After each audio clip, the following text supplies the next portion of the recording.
ശ്രീ സോമൻ, വളരെ ക്യുക്കായി വല്ലാത്ത നിരാശയാണല്ലോ പാലക്കാട് നിങ്ങൾക്ക് തന്നത്. നിങ്ങളുടെ സ്ഥാനാർത്ഥിത്വവുമായി ബന്ധപ്പെട്ട്, കൃഷ്ണകുമാറിൻ്റെ സ്ഥാനാർത്ഥിത്വവുമായി ബന്ധപ്പെട്ട് ഉയർന്നു വന്നിരുന്ന വാർത്തകളും പുറത്തു പ്രചരിച്ചതുമൊക്കെ വസ്തുതയാകുന്നു. നഗരസഭയിൽ അടക്കം നിങ്ങൾ വല്ലാതെ പിന്നിൽ പോകുന്നു.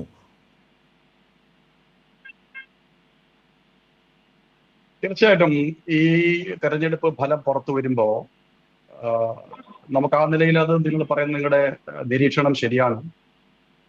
ഞങ്ങൾ വലിയ പ്രതീക്ഷയിൽ വലിയ മുന്നേറ്റം ലക്ഷ്യം വെച്ചുകൊണ്ട് നടത്തിയിട്ടുള്ള പ്രവർത്തനങ്ങളിൽ എവിടെയാണ് പോരായ്മ സംഭവിച്ചത്, വോട്ടർമാര് ഏത് നിലയിലാണ് പ്രതികരിച്ചത് എന്നതെല്ലാം സംബന്ധിച്ച് പാലക്കാട് നഗരസഭയിലെയും ബാക്കി വരുന്ന പഞ്ചായത്തുകളിലെയും ബൂത്ത് ഈ ഘട്ടത്തിൽ പരിശോധിക്കേണ്ടത് സന്ദീപ് വാര്യരുടെ പ്രതികരണമാണ്. സന്ദീപ് വാര്യർ പ്രതികരിച്ചത് കേട്ടിരുന്നോ താങ്കൾ? ഇത് കെ സുരേന്ദ്രന്റെ പരാജയമാണ്, മാരാർജി ഭവനിൽ നിന്ന് അടിച്ചിറക്കി ചാണകം തളിക്കണമെന്ന്. താങ്കൾക്ക് അതിനുകൂടി പ്രതികരണം ആഡ് ചെയ്യാം.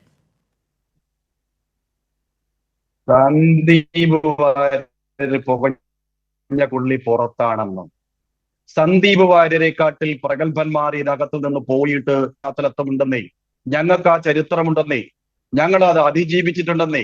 സന്ദീപ് വാര്യർക്ക് ഇപ്പം ഇതൊക്കെ പറഞ്ഞാലേ അവിടെ നിലനിൽക്കാൻ പറ്റുള്ളൂ. ശരത്തൊരു കാര്യം നോക്കൂ, പാലക്കാട് ഇപ്പോ ഐക്യജനാധിപത്യ മുന്നണിയുടെ സ്ഥാനാർത്ഥി മുന്നേറ്റം നടത്തുന്നു എന്ന് പറയുമ്പോ ആരാണ് അവിടെ ആഹ്ലാദ പ്രകടനം നടത്തുന്നത്? ആരാണ് വോട്ടർമാർക്ക് നന്ദി രേഖപ്പെടുത്തുന്നത്?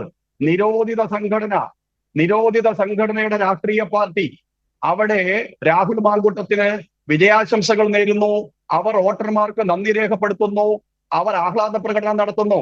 അപകടകരമായ രീതിയിലേക്ക് നമ്മുടെ രാഷ്ട്രീയത്തെ കൊണ്ടുപോകുമ്പോ അത് UDF ആസ്വദിക്കുകയാണ്.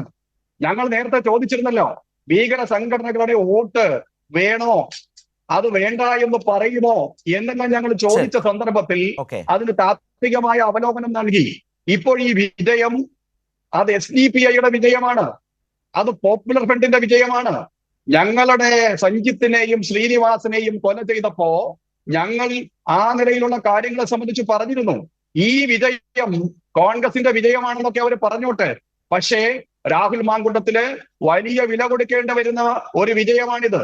സന്ദീപ് ഇപ്പൊ ഇതൊക്കെയും ഇതിനെക്കാട്ടിൽ കുറച്ചും കൂടി കടുപ്പിച്ചും പറഞ്ഞാൽ മാത്രമായിരിക്കും അവിടെ നിൽക്കാൻ സാധിക്കുക.